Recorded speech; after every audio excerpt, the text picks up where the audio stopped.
back in the building. I'm here in Sunnyside, Dubai. It's evening, and I got a special friend all the way from somewhere in Europe. I'm not sure It's whether Germany. You're in Germany? Okay. Just want to make sure. I didn't want to, disclose your location and stuff. But here in the XTCast, we've been talking about Bitcoin, BTC. We talk a little bit of Bitcoin Cash, BCH. Definitely, I have plan to bring some guests from the BSV, the Bitcoin Association side. But I also want to bring in eCASH or XEC. So, I'm trying to give you guys, the XT.com community, a holistic point of view of what's happening in the Bitcoin space, the Bitcoin protocol. So I'm sure you guys are aware with all these different splits and different ideologies, but also want to talk about privacy, want to talk about GameFi, metaverse. But today I want to bring in Tobias, or is it Tobias or Tobias? Tobias. All right. Sorry, the American accent. My Texan upbringing tends to go with that Tobias vernacular pronunciation. So Tobias. It's perfect. Yeah, you got it nailed down. Awesome. Anyway, so yeah, but how did I hear about you was actually through a well-known figure in the crypto space, Win Armani. Now he's known in Twitter as Cyprian. So he's quite an interesting guy. I would love to have him on the XTcast. He also has this amazing school called the Bitcoin Mystery School. I think that is pretty impressive. So I know a lot of OGs knows him, but also a lot of people know you as well. The first ever Bitcoin Mystery School he did, I was sitting in the same room and kind of overhearing it. And wow, that's an amazing history. Thank you for sharing that. I love that. But wow, that's so cool. And sometimes I was interjecting oh no, actually, there's some factoid. It's it's this number or that number, right? And yeah. Yeah. No, that's really cool. You know what? Not many people have that kind of history, when it comes to cryptocurrencies and blockchain. So, you know what? Instead of me yapping, I want you to introduce yourself, tell us who you are, but also please share us your origin story into crypto and blockchain. How did you get to the space, and where are you, and what have you been doing right now? Yes, so I'm Tobias Ruck, R-U-C-K. I'm a eCASH developer. I also do development for Lotus, and generally interested in everything that's Bitcoin-like, right? So I used to work for BCH, but that was more as a hobby entrepreneur kind of thing. Now I'm full time on eCASH and Lotus, and and it's great. I'm also hosting the Electronic Cash Conference in Prague. That's from the 26th to 28th of August. So that'll be interesting. The domain is 2022.be.cash. So not e.cash, so be.cash. If you all want to check that out. Yeah. We also got online tickets. I'll share it in the description below for the audience. So hey, we'll do that. Yeah, because I think it'll be amazing. Amaury Sachet will be there, and all the Cyprian will join in remotely, right? Because he's on the other side of the globe, but that'll be amazing. Yeah, so for me it was the way I got into crypto. So I've always been interested in programming, there's footage of me with a few months old starting the cables and stuff from the TV and everything, because I was just interested in disassembling that kind of stuff. And the way I got into crypto, I think I always tell this, when just when Bitcoin came out, or a few years later, I saw a post about it. But back then I don't know, I didn't understand economics. I didn't really understand the significance of that at all. And so I just ignored it. But then years later it came up again, 2015, 2016, 2017. And I kind of got more and more interested in that. And then finally, when I got really interested was during the block size, after the hard fork, actually. So before that, I didn't even know that Bitcoin Cash or something was even a thing, right? And Right. But, that happened. And then I kind of was like, because I always was like a little bit of a big blocker back then. So I was like, makes sense. Like 1 megabyte really isn't a lot. Like me as an engineer, I know that it's not a lot. And, I've seen blog posts that like asked about it to raise to like 10 megabytes or something.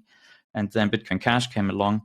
Unfortunately, I was like in the mind space of everybody was just like, oh no, Bitcoin Cash is a scam and so forth. I sold everything and so forth. So I was like, not too interested. But then later I got really sucked into the rabbit hole of Bitcoin versus Bitcoin Cash. And then I started developing on Bitcoin Cash and like actually trying to do smart contract stuff, right? Because you could do that on Bitcoin Cash, and they actually added in old opcodes that were disabled previously, and added in new opcodes which allowed more things to do. So you could do more things that you previously couldn't do, especially object datasig verify. It's a very, very long name, but it's one of the most powerful opcodes, I think, in all the Bitcoin chains. And I did some stuff there, like built SLP DEX, which allows you to allows you to lock up SLP tokens, which is the tokens on Bitcoin Cash and eCASH. And and then you can redeem them by giving the recipient Bitcoin Cash, and you could like specify how much and so forth. And that worked. Unfortunately, it was only buy orders. Like you could only place buy orders and no sell orders, so it didn't really fit the market. But maybe in the future. And then I discovered NFC smart cards, so that you could do payments through this is a plastic wallet, right? You can lock up coins there. You can it's all on chain. Yeah, you can tap it on I got it lying around here on a POS, and that was great. And that actually got Vin Armani, back then Vin Armani, now Cyprian, very interested, and we like went back and forth and like discussed a lot of plans, how I could roll that out and so forth. And which basically culminated in me going to Saipan, actually physically going there, that was That's really a long trip. It's a long trip, and boy, it's an amazing island. Like the beaches there, I've never seen beaches that are this incredible. If you're into beaches, that's definitely a spot.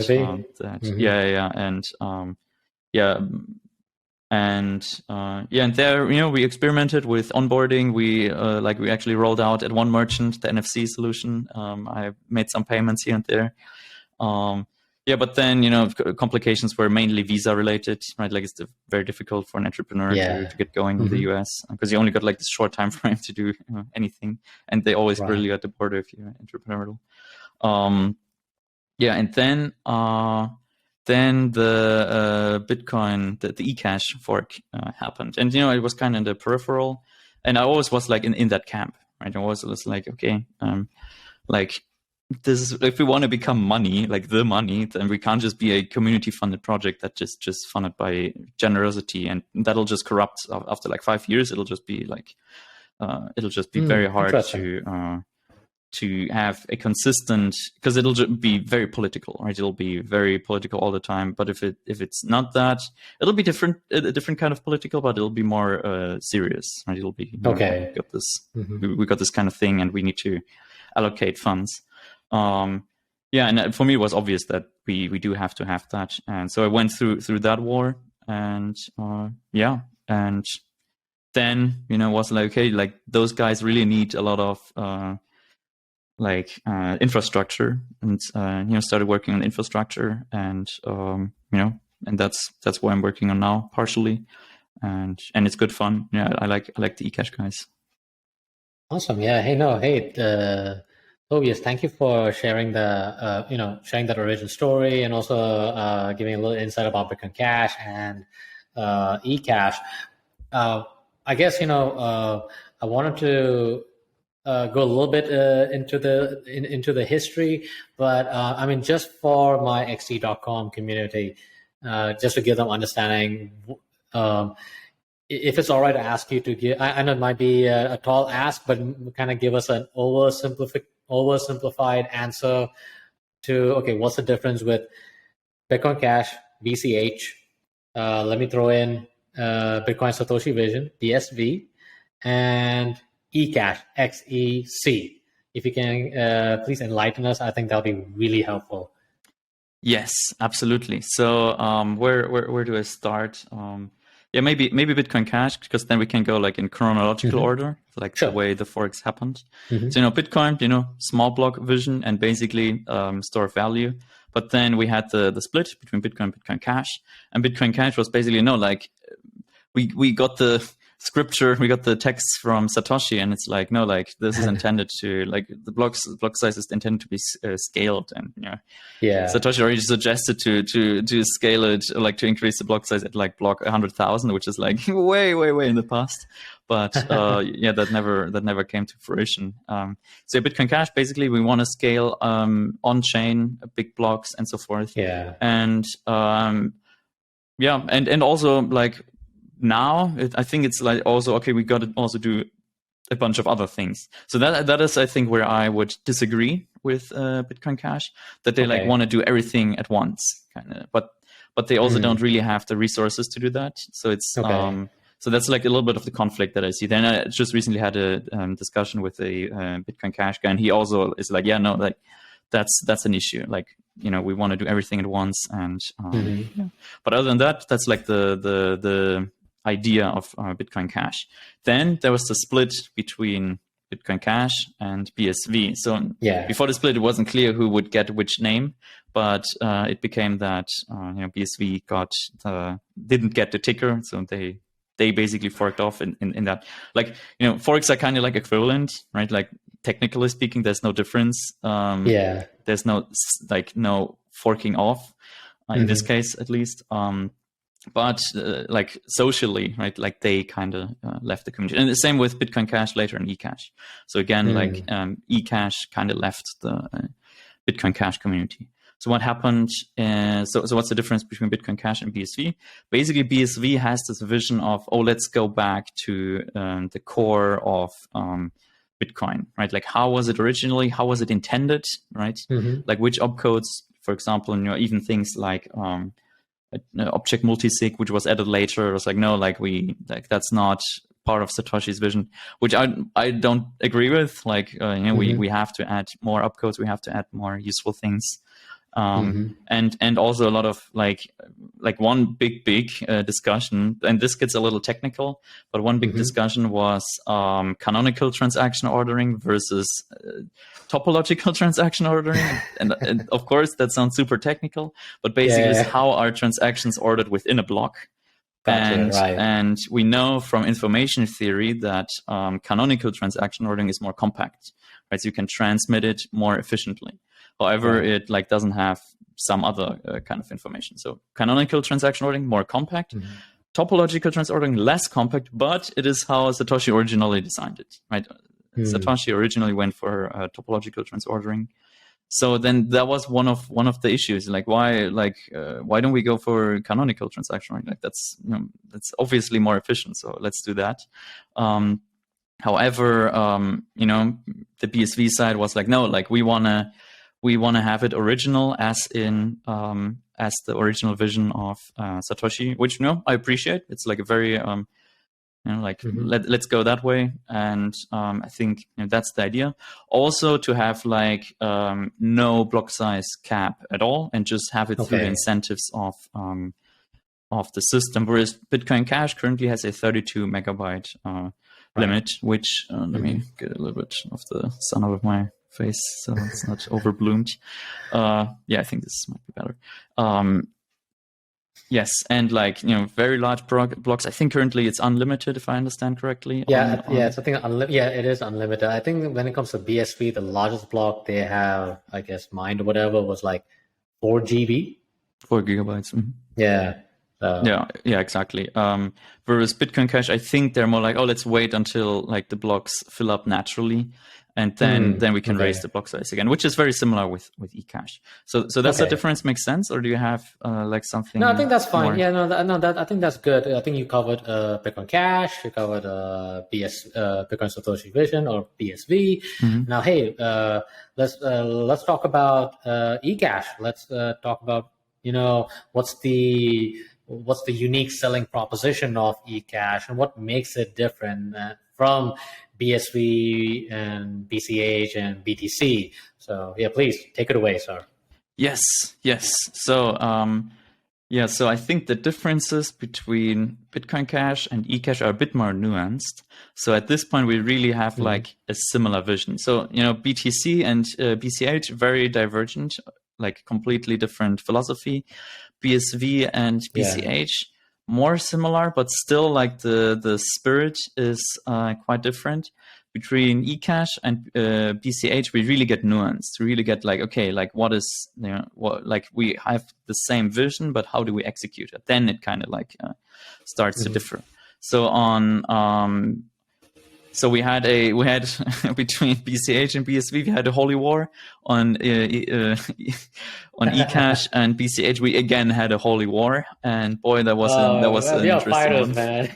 Yeah, because that was one where like you really took a hard side. I was like, no, like I am on Amaury Séché's side, and he's not perfect. He can sometimes be a little like, not like some people say he doesn't care too much about people, but I think he's a brilliant engineer. I mean, he worked at Facebook and so forth, and he was like, he started Bitcoin Cash, right? Like he was the original founder of Bitcoin Cash. So it just seemed a little weird that people would just attack him so directly. And also he could have done many things better. Like Vinamani Cyprian, he did warn him of like some of the points that then later turned out to be exactly right. But so how did that happen? So basically, Amaury Séché was funded through donations by miners, right? So all the way back from the start of Bitcoin Cash in 2017, all the way up to like 2020. It was funded by miners, but then the issue was the miners were like, we're funding, like a few of them were like, a few of them were only funding it, but others weren't. And they were like, like we're almost making a loss on this. The margins for mining are very small, and they don't really cover the gains we make from having you program this, right? Like we can't really do that. And then actually all the way back to before the BSV fork, I think. So before that, there were discussions of adding a treasury to Bitcoin Cash. And, there's the story where like Roger Ver was very excited about that, right? Like, what do you call the IFP? Is that correct? Now we call that the IFP. But I think people, if we call it treasury, then it kind of makes a little bit more sense because you kind of have you could also call it seigniorage, like the right of the king to mint coins, and that's kind of in there where like some of the funds go to developers. So that happened. So Amaury was underfunded, and then miners actually, what's it, Zhang Zhor or something? I think I pronounced it incorrectly. Forgive me.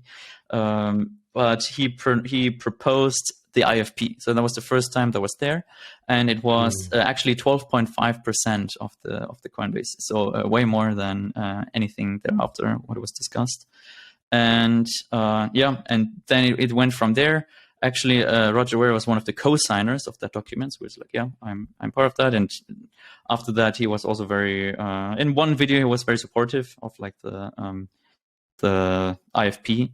But then later, it turns out that the community, and that's a very squishy term, the community behind Bitcoin Cash was very much against.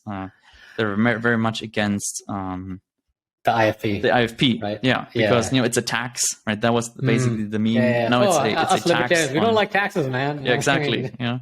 So memes started where like Amaury Séché, like there was a meme war, and Amaury Séché is like stealing ideas from the IRS or like hurting miners or something. because that's literally what the IFP is, right? I get it. It's it's all voluntary, right? Like as we saw, right? It's obviously not a tax because you don't for us to do anything if you don't want to work on eCASH. Like obviously that should be clear that it's not a tax unless you really stretched the definition of tax to like is me charging a profit for my development work a tax? Maybe, I don't know. I get it. Then you kind of get into like the definitions of terms. But yeah, so that was that, and it got quite bad. So the futures trading started, and originally it was like 1 to 5, so already like quite divergent in price. But then it diverged more and more because people are really dumping their coins, their futures, right? The futures coins, and it got down to 1/10, and even I think the lowest of the lows was 3% of BCH, right? So with one BCH you could 30x or something your eCASH, and we were like, oh, what are we doing, right? Like nobody likes us, everybody hates us, but we kept going. Right. We were like, no, this is the right thing to do, right? Like we can't just, first of all, we can't just accept bullies, right? Like people who just it's a voluntary network. People want this. We got a lot of supporters. So the chain started, and blocks came in, but very, very sparsely. It took like hours and hours to find individual blocks, and every time we found a block on the eCASH network, it was like, oh, guys, we found another block today. There was like one Good Samaritan miner who was like, okay, we mine for you, if despite like the massive loss, right? Because the difficulty has to adjust down, right? It has the same difficulty as BCH, but it has to go down to a very low amount. And that got me more optimistic. It's like, oh wow, people are actually using that. People are doing that. And eventually, I also started mining. Right, I started mining myself just to find it out because it was like an easy. If it has like very low difficulty, it's much easier to get going, right? So be able to mine, like say, if you're mining in your home, I did rent hash rate because I don't have like the cost to get going, and that is very high. But that's basically the idea, and there and then we got voluntarism.dev. So it's at devvoluntarism on Twitter, and they started attacking through 51% attacks eCASH. Right, back then it wasn't called eCASH; it was called BCHA, and they had like a list of demands. One of them was to drop the Bitcoin name and to use a different ticker. All of which then we ended up doing, but they were threatening us, and eCASH didn't BCHA didn't comply. Right. What they did instead is that so what the attacker did is that they reorged good miners. Right, like miners started mining. Also, somebody else started spamming the network with a lot of transactions. So when you do sync your node to through the node software, and you hit the fork, blocks take way longer to process because there's so many transactions in there, and a lot of spam and so forth. And we called it the Psycho X attack, right? Like when you break up with a girl and she goes crazy on you and starts smashing your car and something, Wow, that's literally it is in so many ways. Wow. Yeah, I mean, to be fair, most Bitcoin caches weren't supportive of that. So I appreciate that they were not encouraging, but there were some you can see who there's receipts, right, of who was behind, who was liking that. Of course, the attackers themselves remained anonymous, but you can see who liked that. But on the other hand, they also didn't call them out to be no, this is bad. Some were this is this is normal. If you feel small, then it's fine to 51% attack and so forth, which it's more nuanced than that, but it's just impolite, I guess. It's at least impolite to 51% attack another chain that split off. I would say that.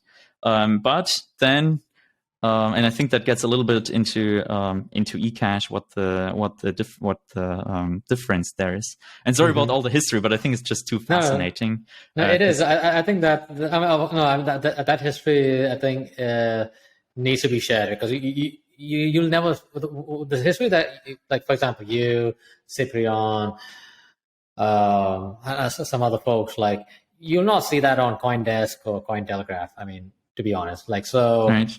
hopefully, I mean, for me, I want to, like, listen to that story, share it out there, and, give people the opportunity to hear different sides, and, listen to all, but follow none, make your own decision. So this is something I believe it is important. So please, thank you for sharing the history. And you're about to, please get more into eCASH. Yes. So another big thing that was like between Bitcoin Cash and eCASH was Avalanche, right? So that was also a contentious thing, because Bitcoin Cash wasn't too keen on Avalanche, whereas especially Amaury Séchet was very much pushing for Avalanche. And to give like a very brief overview of Avalanche, so you guys probably have heard of AvaX, which is a chain that's purely based on Avalanche. The way it works is that like it has like it's basically a very fast consensus mechanism, right? So basically what you do is you poll a bunch of nodes on the network, and then you check what their quote unquote opinion is on the state of the network, and then you flip depending on the majority of the vote, kind of. And the downside there, like it's not perfect. It's very, very fast. The downside is that it's very impermanent. So like you can't really keep track of the votes. There's a lot of data that like bursts out, and you can't really verify it after the fact, because it's all very subjective. Right? It's an inherently very subjective protocol. For us on Nakamoto consensus, so Bitcoin mining. So mining is very objective, right? You know for a fact. The number of leading zeros, you can't fake that. Like it's incredibly like it's incredibly hard. I mean, we don't know a way to fake it other than actually doing the work. So it's probably one of the best proofs, or the most real proofs we ever have. I mean, don't quote me on that, but it seems very one of the best things I've ever seen. It's because it's mathematical, right? And but it's very slow. Like Nakamoto consensus takes like 10 minutes. On Lotus, we lowered it down to 2 minutes, but there it starts to get a little tricky. Dogecoin has it at 1 minute, which is very fast, and Ethereum even has it down to 17 seconds, which is an incredible engineering feat. Like 17, I think it's 17 seconds, something in that range. It's very, very fast, and they have a lot of challenges from that, which they're solving fine, right? But they have like those are real things that they can't that are hard to avoid, and that means that on so we kind of have like these two consensus mechanisms, which have like kind of polar opposite properties, right? One is very fast but impermanent. One is permanent but very slow. Right, so what the idea was on eCash, why don't we marry those two? And that's what we originally wanted to just do it on BCH, but then that was done on eCash instead. And that, just disclaimer, that is still under development. So eCash is Avalanche is still under development, although it has been tested on the main network. But it's doing that. So what eCash allows, what Avalanche allows us to do is it solves the memory pool double spending problem. So if you go all the way to Bitcoin, if you buy something on chain, you can always replace by fee. Right? You can always double spend it until it's mined. So you always have to wait for a confirmation before before the transaction is final, because it can always be dropped out of the mempool. On Bitcoin Cash, eCash, and BSV, that's a little trickier, but in theory you can do it. You can like engineer a little bit. BCH has double spend proofs now, but a miner can still attack the network, and eventually it might happen, especially like as chains fragment more and miners aren't so like religious about a certain chain. They might just be in it for the money and be like, okay, send me all the double spends, I'll mine them all, and as long as you like give me a fee. So that's a big problem. What eCash now does with Avalanche is that when you broadcast a message, Avalanche gets run on that transaction. So basically, it's not really quite a second layer. It's all part of consensus, but we call it pre-consensus, right? So it's a kind of consensus that happens before actual mining. So you send a transaction out, people vote on the transaction through Avalanche, and then it's established, it's finalized that this transaction is the valid one. If then a double spend comes later and it's conflicting with that transaction, then we know that transaction is invalid because Avalanche determined that transaction to be valid. All right? Okay. So, but then you could be like, yeah, so, but how does it prevent double spending attacks? You could still mine a block with the wrong transaction, right? You could like do the one transaction, do Avalanche on it, and it says, okay, this transaction is now finalized, but then you could come along as a miner and use the different transaction. However, Avalanche is part of consensus, right? So if the transaction is deemed finalized and then you mine a conflicting transaction in a block, that entire block is invalid, right? It's basically seen as, oh, you violated some rule. We will all orphan you. We will all reject your block, and we will mine a different block instead, right? And this way, we really have these cash-like properties. We can send out basically as much money as you want to another person directly, and within a few seconds, it will be received on the other end. Yeah, does that make sense? Yeah, no, I get it though. I know. I think the Avalanche protocol adds more complexity, but because I guess a lot of people would get confused that it is eCASH running on the Avalanche protocol AVAX, but that's not true. So I guess that's I know a lot of people might initially get confused by it, but it's just that you're using the consensus mechanism. It's not on the AVAX blockchain. So. Yeah, exactly. It's a I know I can see a lot of people bring that issue quite a bit, right? Yeah, alles klar. Yes, of course, that was German. Anyway, so that's the difference. Between AvaX and eCASH. So they're entirely different chains. They don't share any network or whatever.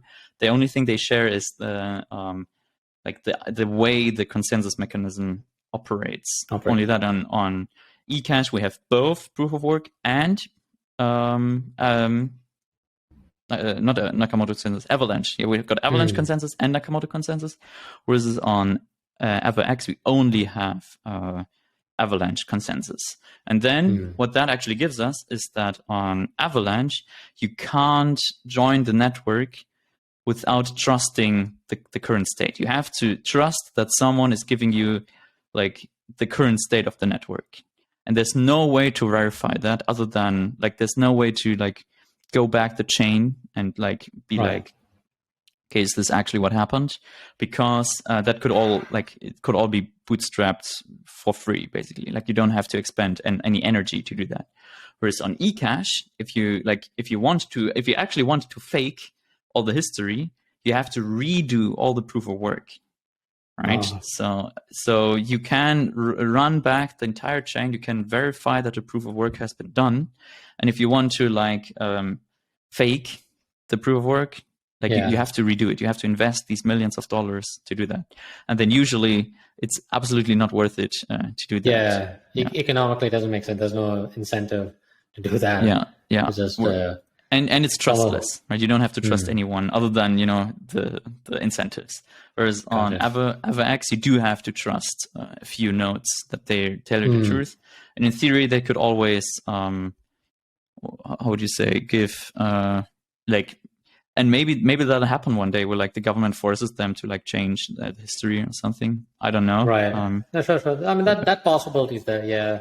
There's some weak points. Yeah, no, that's interesting though. Yeah, no. First of all, thank you for giving the history, but also explaining the differences too. So, I mean, for me, I think personally for me, I want to learn that more. So, anyways, we covered quite a compact history about Bitcoin and also some of the holy wars or the hash wars, so that's always fascinating because not many people share that kind of history and perspectives, so because unfortunately a lot of people are caught up with the BTC narrative, but I want to share different narratives for my, like in this podcast. So it's just for the benefit for the users and help them understand, how much has went into, get this ecosystem or the industry to come up. It has come a long way. So there's a lot of economic wars, ideological wars, and all that. A lot of technological developments have taken place. So anybody covered all that. Let's talk. You mentioned about Lotus. So I know we connected some time back, but I kind of forgot about it. So I need you to refresh, and maybe also this will be something interesting for our audience too. What is Lotus? What it's all about? So please share us about Lotus. If I remember correctly, the ticker symbol is XPI, right? Yes. And okay. All right. And the ticker is actually a mystery. So like, there's no, like, if you figure it out, we'll tell you if you're right, but we tell you, okay, like, keep that for yourself because it's a mystery what the ticker is. And we got some other mysteries here and there in the blockchain. But yeah, awesome. kind of Easter eggs, I guess. So so one thing we saw with Bitcoin, and Bitcoin-like chains like BCH and so forth, is that they have this kind of built-in volatility, where usually supply and demand meet, right? So if there's like more demand of, I don't know, sunflower oil or something, more people start producing sunflower oil. So it's not like, for some reason, they don't swing wildly in price. There's no like big, a bull run in sunflower oil. And I'm not, disclaimer, I'm not a fan of sunflower oil, but it's just an example because this happened here. Right. There's a shortage. But the price doesn't adjust too much, right? It doesn't go 10x or something. Whereas on Bitcoin, we see that. And that is because supply and demand kind of meet. Whereas on Bitcoin, supply is fixed, right? There's no supply, or at least the production, it doesn't adjust at all, right? Currently you get 6.25 new Bitcoin every 10 minutes.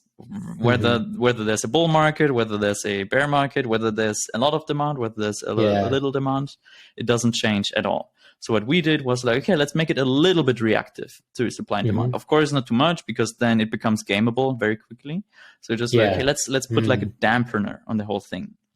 So we're still mineable. So it's not like Luna where you can just like make up stuff. No, like but basically the way it works is that I think you froze for a second, but let me know if I'm. Oh, I can hear you. Does it work? Yeah, I can hear you. Oh boy. Like, hold up. Can you hear me? Am I there? Yeah, I hope it's not me. Hold on, let me type. I can hear you. All right, hold on. Yeah. What's going on there? I think everything is fine for me. Yeah, I think mine is fine though. I can hear you, bro. Sorry. I can hear you.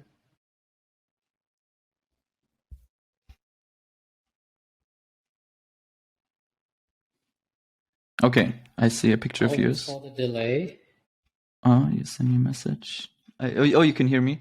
Okay, then I just continue. Yeah, I can hear you. And all right. Yeah, sure. Yeah, I think there's just the internet delay. You can hear me, right? Okay, now I'm getting choppy stuff. Where were we?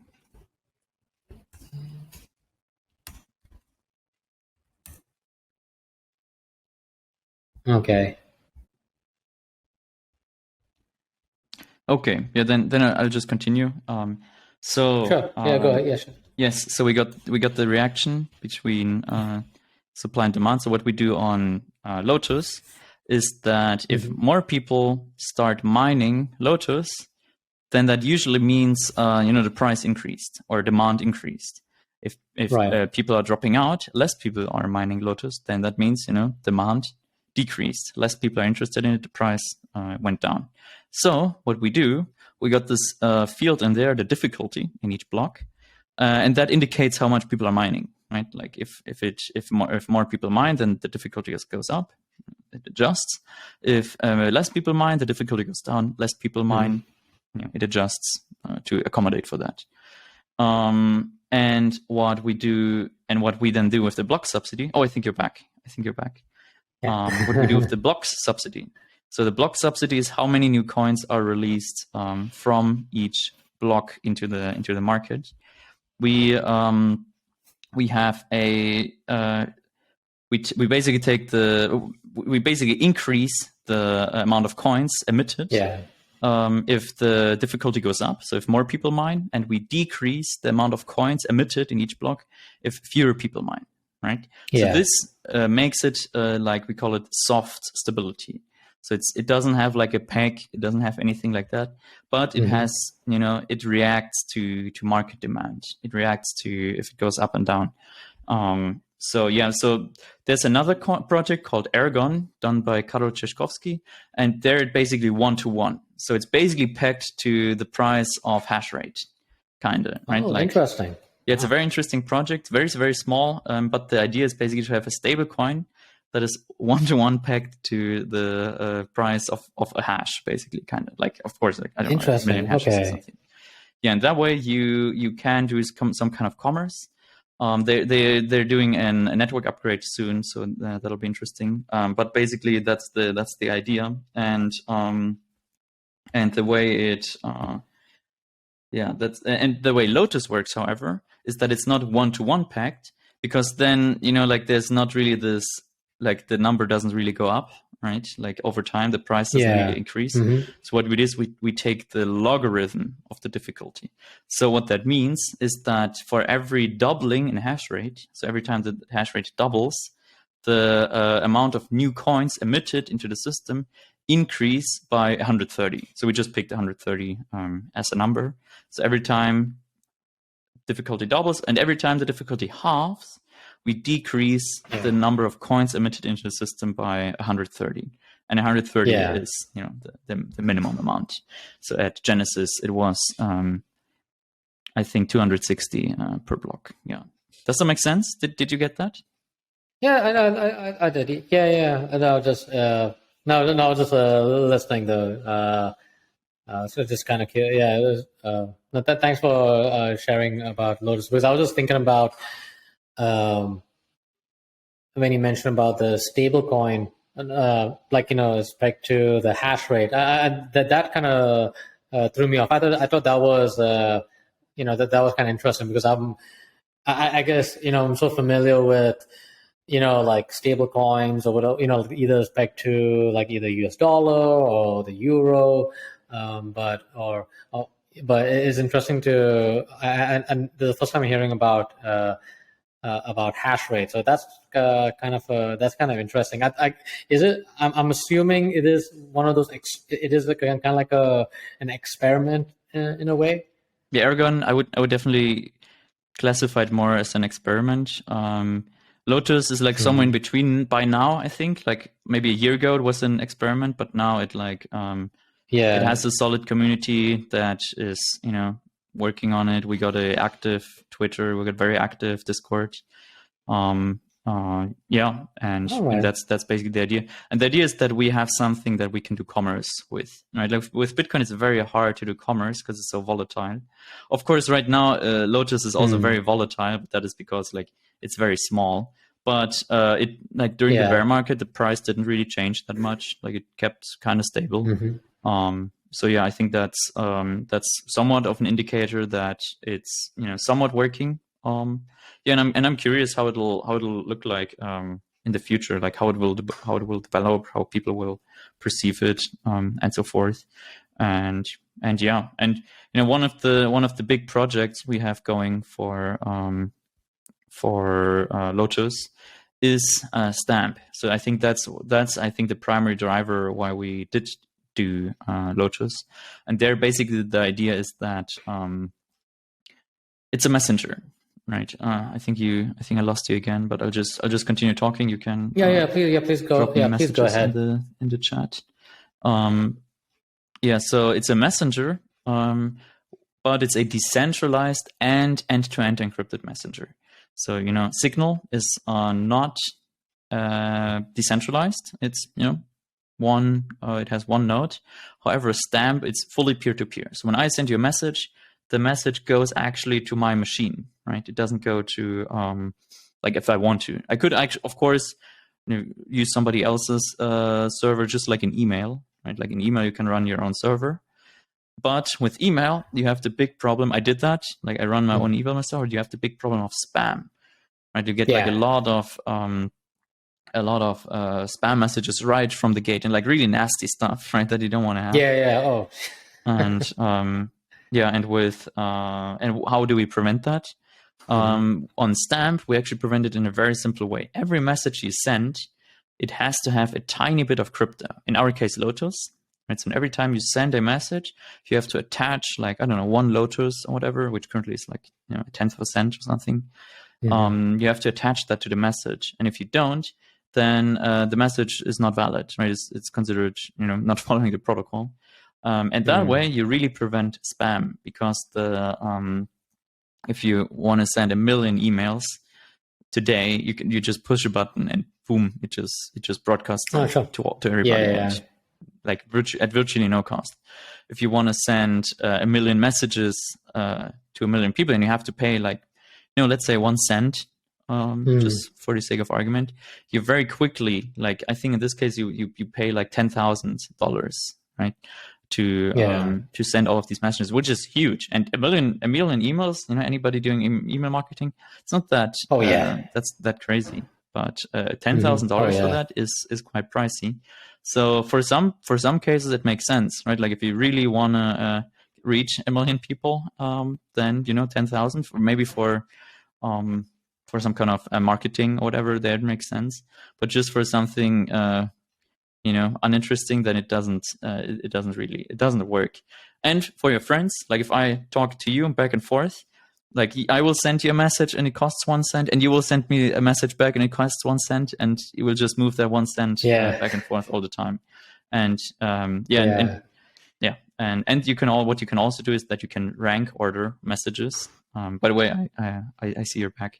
You can rank order messages by how much people send you, right? So maybe someone is like, maybe say, okay, I really want to grab that person's attention. Let me give them like $1 or something, and then you're like on the top or something. Or maybe one very famous person, like maybe $50 or something. Okay. Right. So you could have that in the system there. So does that make sense? Did you get that? Yeah. Like the idea behind it? No, I like it. It's kind of interesting. I think what interests me, like how you're using crypto and blockchain as a way to conduct business and stuff. And look, I definitely agree with you when it comes to like email marketing. I mean, it is. I mean, for a lot of e-commerce businesses and stuff, emails for like for example, XC.com. We do have a lot of users, and we want to like reach out to those millions of users and stuff. So I think for us trying to maintain a user base and keeping in touch with them does cost a lot of money, and also trying to find the right ones, so I mean, it's not just crypto exchanges, any business really. I can imagine, because I have a friend, he's working on like an e-commerce, a pet store kind of deal. So trying to like get the attention of users, and email marketing, trying to create this funnel system. It is quite tedious, and it can get pretty complex pretty fast. So really interesting to see what you're working with. Definitely scale up. So thank you for talking about what you're working with. I want to talk about some fun stuff here in the crypto space. I kind of want to get your opinion, really, actually, just your thoughts, leadership, because you've been with Bitcoin.com, you're familiar with with their I would say the free market or libertarian approach. I guess when it comes to crypto adoption, or what are your thoughts on privacy, Actually, let's talk about privacy, just because I'm sure I'm kind of. I'm sort of like a big supporter of, like privacy coins, like, Monero and stuff. But I guess the idea of privacy, what do you think about it? And maybe, yeah, let's go with that. I want to hear your thought leadership in that. Yes. So for me, I have a split opinion on privacy. There's also kind of got two opinions. So the one I think is I talked to David Friedman. Do you know David Friedman? Like the son of Milton Friedman. Milton Friedman. Yeah. Okay. Yeah. I know now he has his own institute, right?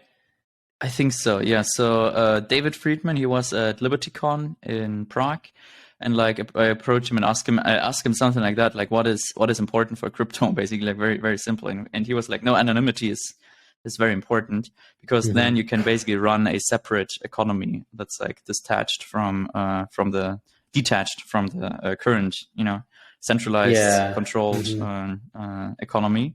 And I was like, oh yeah, that's actually very interesting, right? So if you have a privacy coin and you can just run a economy separately, then you can basically achieve free market capitalism without even like doing anything really, right? Like you just use that coin and you just stay in that system and you just deal with those kinds of people, and you don't really run into any issues because it's all hidden and so forth. Yeah. And I 100% agree with that vision, right? I really like that. So for anything, I mean, we need privacy, we need all of that. I'm a big fan. Now the other side of me is also like, well, is it really that important, right? Should we focus a lot of energy on it? Because you still, like, even if it's transparent and so forth, you still can't confiscate the coins, right? Like you could go to the person and like hold a gun to their head, but that's not scalable. It's not a very scalable solution. And maybe it will become an issue after all, but it doesn't really seem to be that much. And also, it costs a lot to get good privacy. And does it really give the reward, right? So like, what does it cost? Like, first of all, you have a lot of like development costs. So for example, with eCASH, you really have to have like experts in the field, right? Like, how does a zero knowledge proof work? How do these bullet proofs work? These very, very complicated transactions that you have on Monero, that you have with eCASH, very, very technical stuff. And the same resources could be spent on something else. I'm not saying it's wrong. I'm just like pointing. I'm just like giving the argument from the other side. Sure. Yeah. The other side. Hey, Tobias, just give me one minute. I just realized the sun has gone down, so I'm just going to turn on the light. Yes. Go ahead.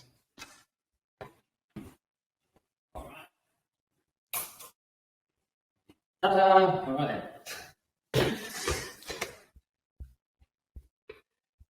So I just realized, like, we were just having this conversation, and next thing I know, wait, something's different. Wait, the sun has gone down. So I got a nice, like a window view of, this Sheikh Zayed Road.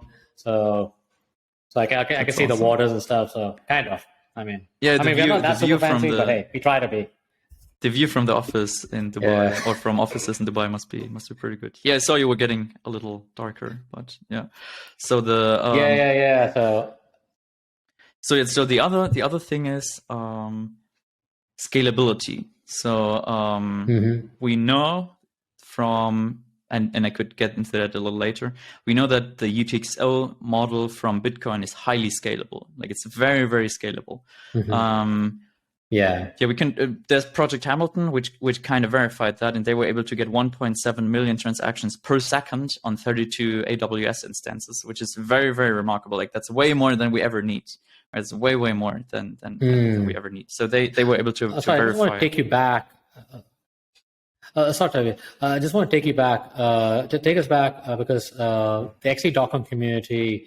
Most people in general, they're not aware of Project Hamilton. So could you just kind of give us a little description about Project Hamilton? I think they will find this very, very interesting.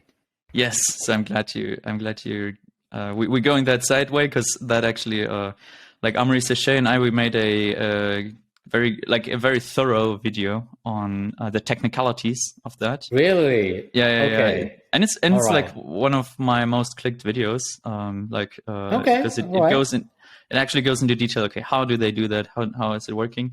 So, but what is it? What is it that I'm talking about? Yeah. Because it is a central banked digital currency. So CBDC. CBDC. I know. CBDC. CBDC. And it's done by the Federal Reserve, Boston, in collaboration with the MIT Media Lab's Digital Currency Initiative. So it's a collaboration of Boston Fed and so the Federal Reserve of Boston and the MIT, like Massachusetts Institute of Technology. Wow.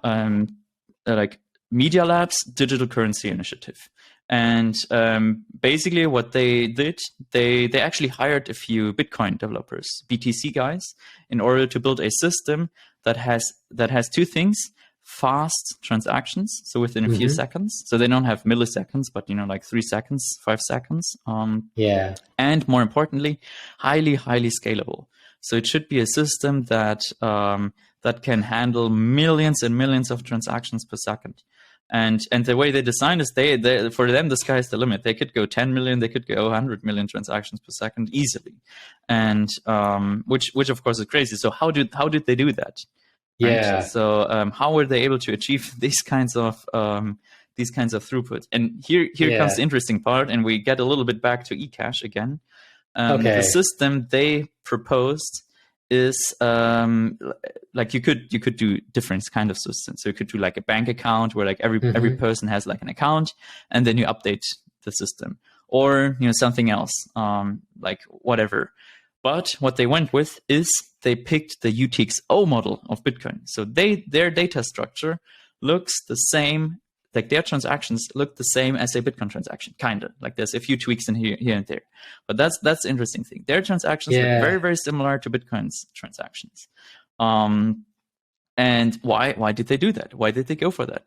And this goes to Amaury Séchet, because in Bitcoin it was already very well known, but like a little niche, that this is possible to have the UTXO set very, very like that. It's actually very, very scalable, and how, like, why is that the case? So the analogy I always make is that parallelization.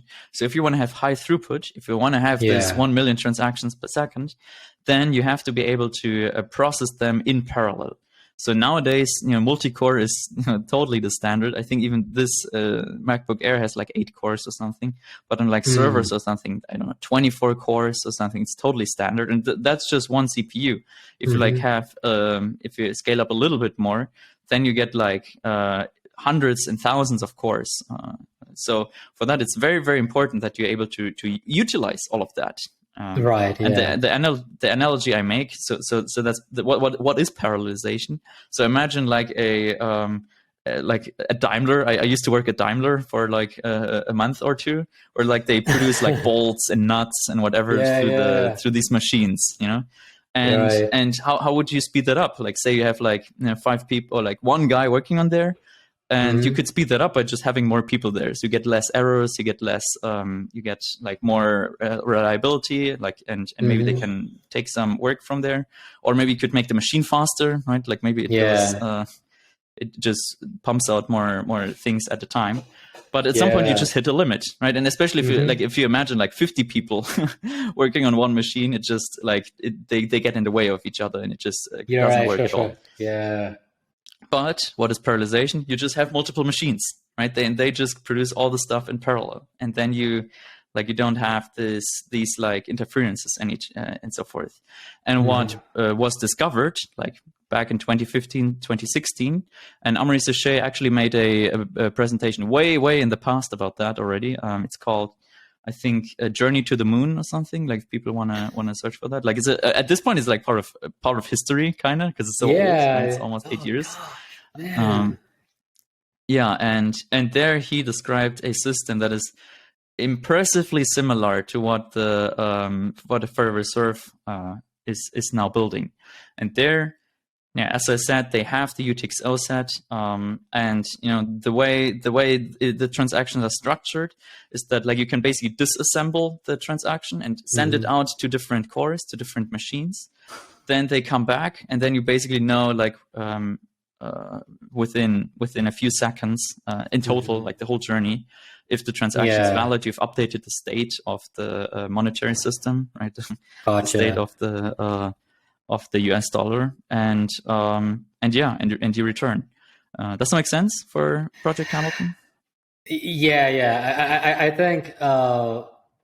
Thank you for going deep with Project Hamilton, because the first time I heard about Project Hamilton was thanks to this amazing guy by the name of Brian Sharp, aka Hotep Jesus, and he talked about it, and he also brought Amory Sachet on his show. So,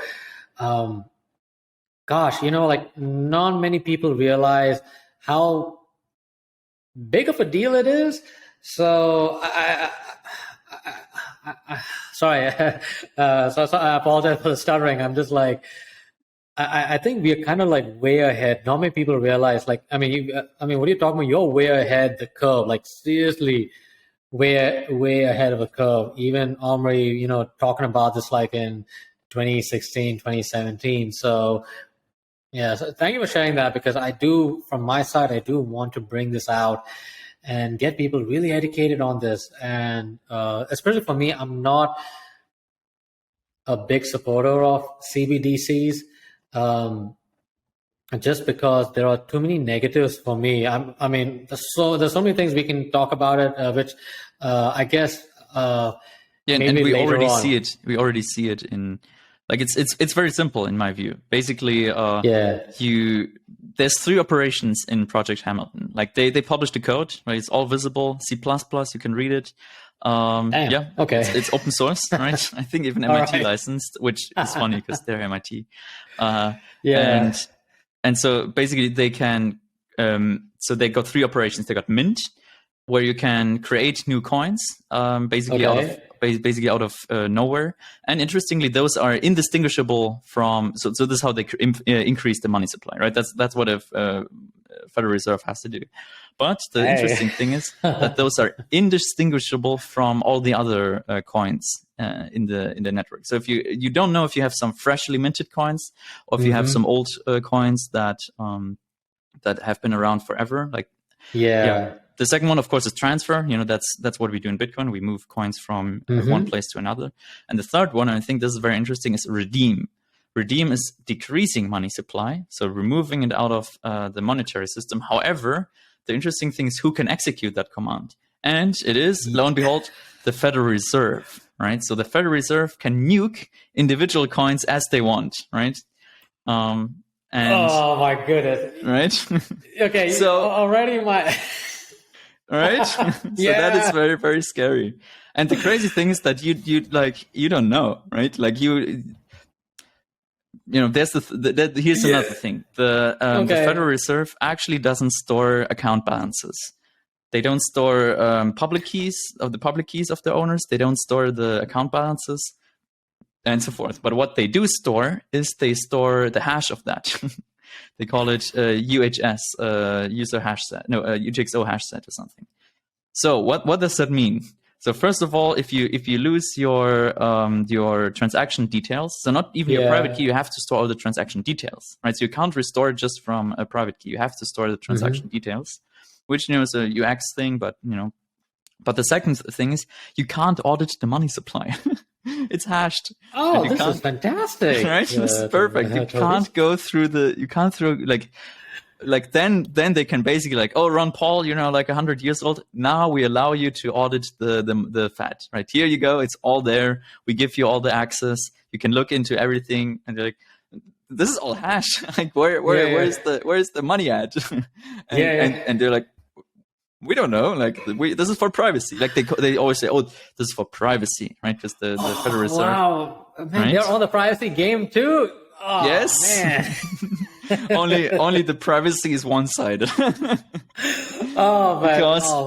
because of course, if you send a transaction, where does the transaction go? It goes to the Federal Reserve. And then what they say is like, yeah, it's private because after we process the transaction, we delete the transaction, right? We don't store any of that data. Of course. Wow, these guys know how to, man, this is some serious mental gymnastics on a whole nother level. Man, this is...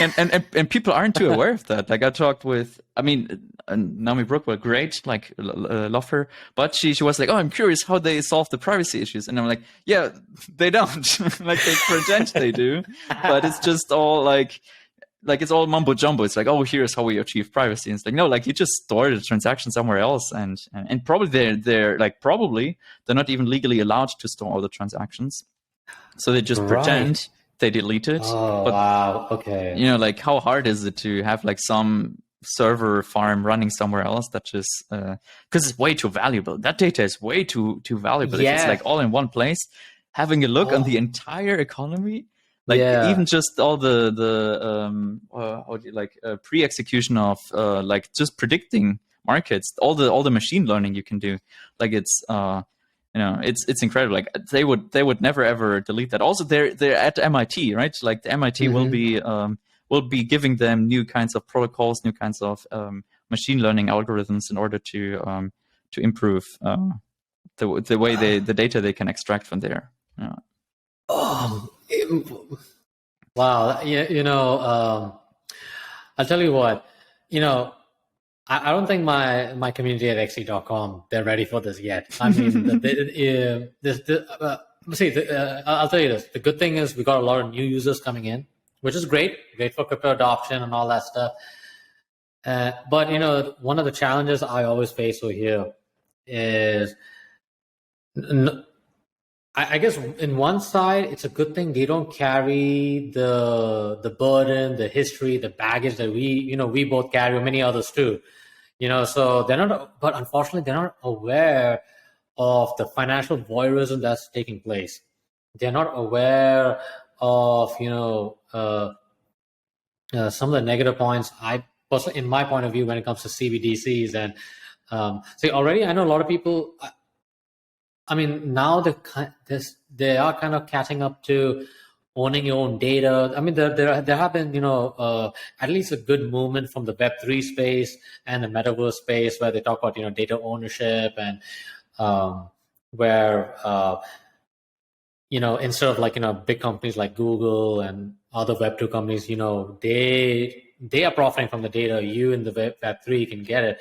But here, when it comes to CBDCs, this is a whole nother level. I don't know where to begin. So, thank you for sharing that, and thank you for bringing that up. And I want to bring this news to the world. So, I think there has to be more discussion on this. I'm glad you're talking about it. Cyprian, Hotep Jesus, even the main developer from Syscoin too. I think he did touch upon this as well. So.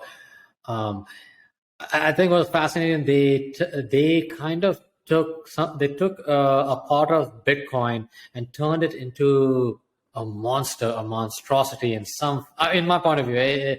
So yeah, but if you guys are interested in that kind of stuff, like the Electronic Cash Conference in Prague will actually be a lot about that. So we actually we fly in Thorsten Polleit, who's the chief economist of Degussa and also the president of Mises Institute, Germany.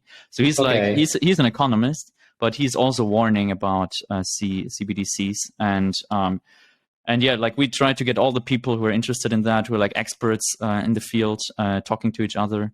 Yeah, so I recommend checking that out. And we got online tickets. So if you guys can't fly over to Prague because it's a little bit far away, but we have the event hosted like kind of separately as a online venue. So you can walk around, you can interact with people, you can join video chats and so forth. And then you can find out more about what is Project Hamilton. What is the difference to like Bitcoin and so forth?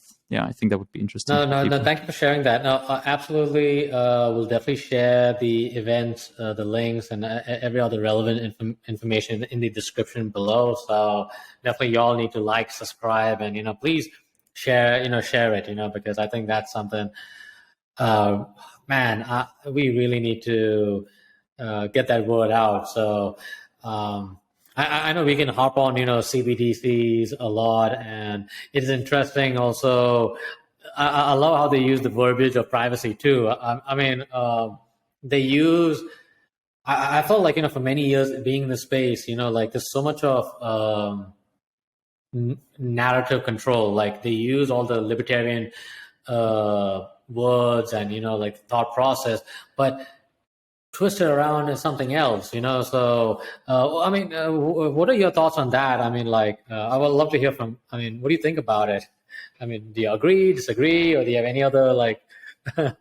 Well, they're experts at that. This is getting a little bit into the, I don't know, like quote unquote conspiratorial, where it's like, okay, who are they? What are they trying to achieve? And but like at the end of the day, it's always a power. It's always about power, and we've never seen anything that could be more powerful than a CBDC that's structured this way. Like it really is completely civilization changing. It will completely alter the way humans operate. Luckily, we got a crypto though, so we have the defense. We're working on that. Privacy coins, big fan, very big fan. And quote unquote transparent coins like eCASH. And this kind of gets us back to like your original question, like what's the difference? Like what's my stamp on the privacy coins? And we went like this dark detour on a Project Hamilton. Sure, I know, right? But why I said that is that we know that UTXO's set is incredibly scalable, and we can use that to and we're using the same scaling mechanism on eCASH, only decentralized, right? So there's mining, there's everything like that. So eCASH actually has the goal of processing, it's on the website, of 5 million transactions per second. Of course, that'll be like, if you imagine like 5 million transactions per second on crypto, like that means that literally everybody on Earth uses it all the time, right? That's an insane amount of transactions. And if we have that, then insane. It's ridiculously insane. And if we have that, then like we don't really care about who's running the financial system anymore, right? That's way beyond. Yeah. So if we're able to, if we are processing 1,000 transactions per second or something, that's already like, that's basically end game for me already. So, and that is like 3 orders of magnitude away from what the actual capability should be. Also, what you have to keep in mind is that if you have higher throughput, then you can atomize your transactions more, and this actually grants you more anonymity, right? So what I could do, and we're actually doing that in Stamp already. So like to get to the privacy, like if I want to send you, I don't know, $100, if I send you like, I don't know, 100 individual dollars who are all completely uncorrelated, then that increases my privacy, right? Yeah, of course, the throughput is 100 times higher. But, if the system can handle this without issues, then we got like a really, really private system, but that, but it's still super usable. It's still super, super scalable and so forth. And that's like a little bit of an issue that I see with Zcash and Monero, is that the scalability properties are not ideal. So as far as I understand, is that there's not really a UTXO set. There's only a transaction out set, so TXO set, where like you don't really remove from the transaction output set, so it just grows and grows and grows and grows, and you can't really like trim it down other than through some kind of intervention or something. And and we don't have that with Bitcoin. We don't have that with eCash, where like the UTXO set grows and shrinks depending on like basically the number of users, but it doesn't like just keep going. And maybe Monero can find a solution to that at some point. Also, I don't think it's too much of an issue because they have a very specific use case, and I like that they're focused like that. It's like, okay, this is our use case. We want to do this thing. And that's great. And for them, scalability maybe is a little secondary. Also, the user experience is like, like whenever I want to pay with Monero, like my phone is like, oh, I'm still downloading Monero blocks. Okay. Yeah, I agree. I know it's a work in progress, but I know they've been getting better and better too. So and I appreciate it, but it's fine because that's not like UX is not their like they're not super optimizing for that. Of course, it's important, but it's not like the one thing that they want to do, and that's fine. Whereas for eCASH, we really want to, like, user experience is one of the most important things, which is why we have Avalanche, right? Like, because fast transaction times is part of user experience. Having very high throughput, not having to like wait for or like check confirmations like you have to do on Bitcoin. All of that, it degrades privacy. So yeah, I think I hope that explains my view on privacy coins. Also one last thing is that on eCash we don't use advanced cryptography. We just use the normal cryptography that like every browser uses, right? If you go to Google and you type in something, there's encryption and stuff, but it's like it's the same encryption we use in eCash and Bitcoin and so forth, basically elliptic curve cryptography. Versus Zcash and Monero, they use very new kind of cryptography, which is great, right? Like we really need that. Like that's where the battle is. That's where the frontier is. However, it's less robust in my view. So there already have been inflation bugs on Monero, and I think even on Zcash, where like some like the particular implementation, how they did it on Monero and in the same in Zcash, was that you could make a transaction that didn't like, where like you could quote unquote print money, so to speak, and and that. I mean, and of course, that's getting better, and we have to have better mathematicians and so forth. But it's very, very hard to audit, right? You have very limited auditability.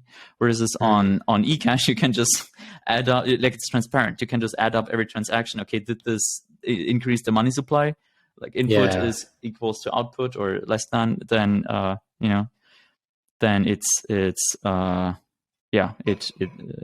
like you can very easily check if the money supply increased. And whereas on Monero, you have to be very trusting of the math, if that makes sense. Yeah.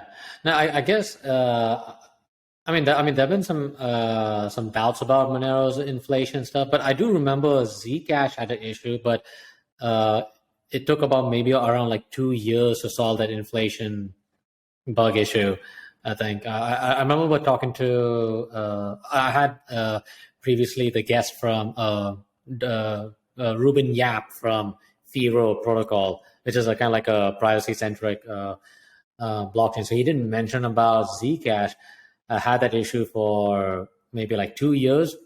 But again, like in terms of auditing, especially privacy blockchains, it is kind of challenging because in the zero knowledge proof, maybe please correct me if I'm wrong, it is a small community. So like there's not enough experts, experts, so to, like to audit and stuff. So, I know it's time consuming. So yeah, it is. But I do see incredible possibilities with zero knowledge proof, and it's I believe it's going to be really valuable in the future in terms of protecting privacy, but also even from a compliance side too, because I think institutions too, if they're going to get into the DeFi game, there has to be privacy, to protect your investment source, so to speak, and also compliance too, like not to give out a lot of information. So, what are your thoughts on that? Yes. So, I agree. Like things should be private if possible.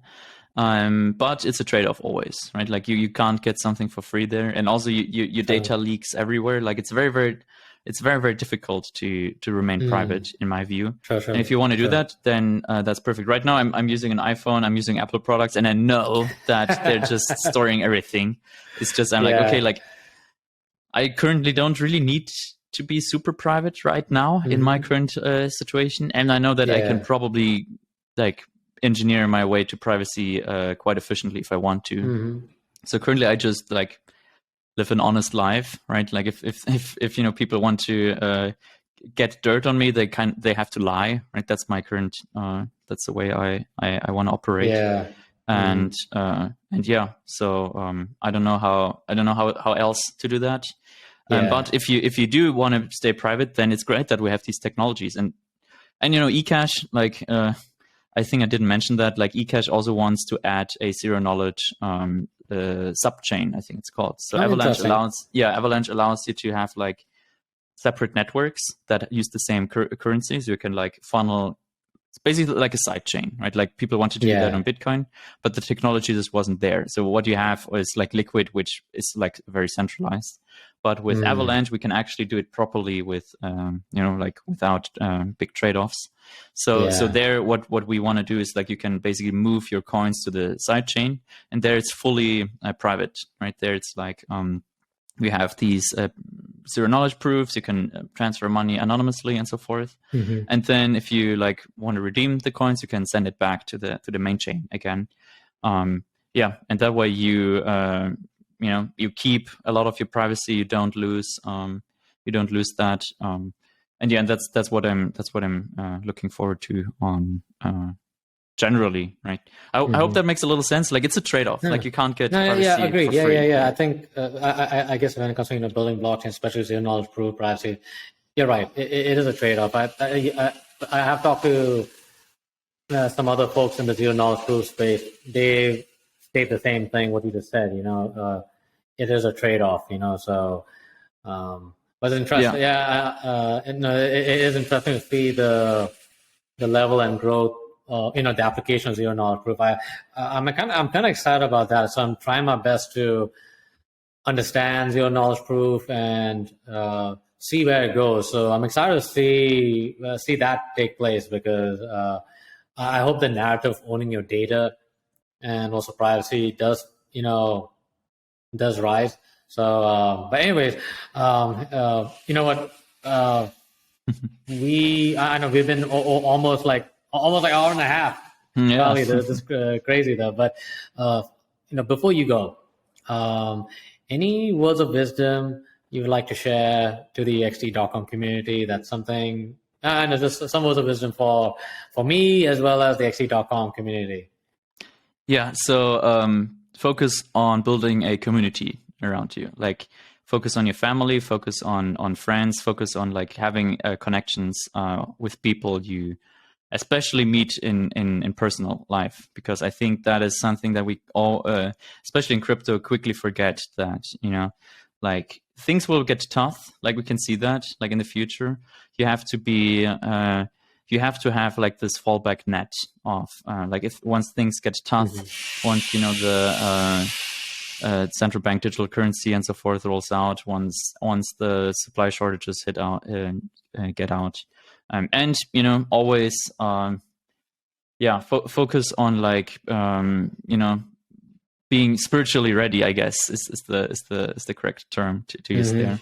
And don't just people think like, oh, just buy this one coin and then you'll be free. No, like you have to be prepared for that. And obviously also a last thing, learn how to actually use it, learn how it works. Like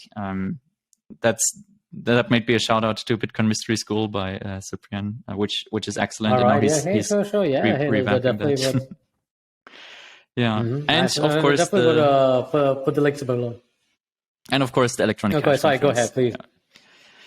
Yeah. All right, sure. All right, so definitely we'll share the description below for eCASH, and also if people want to reach out to you on Twitter, I'll definitely share that below. And also, hey, also a little shout out to Cyprian Vin Armani. We'll put his details below too. A little surprise.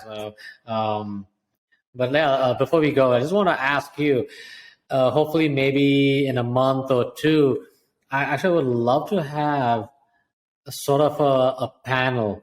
Maybe like a 30-minute thing, like, say you, Amory, Cyprian, maybe some other people too. So would that be something of interest to you?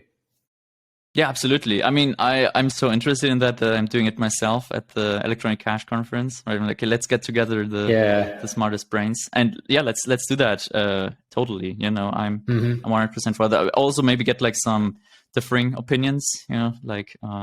Maybe sure. I definitely want to organize that too. So we'll definitely figure it out. But no, I'm excited that we got to connect and hear your thought leadership in the space. I think, but with XT.com and for the XTCast, my goal is to showcase to the XT.com community and the world how cryptocurrencies and blockchain-based solutions are going to revolutionize the internet, information, and money. So that's what it's all about, really. And I'm excited to get different get different folks from all walks of life, and just showcase y'all's brilliance. So that's what really matters for me.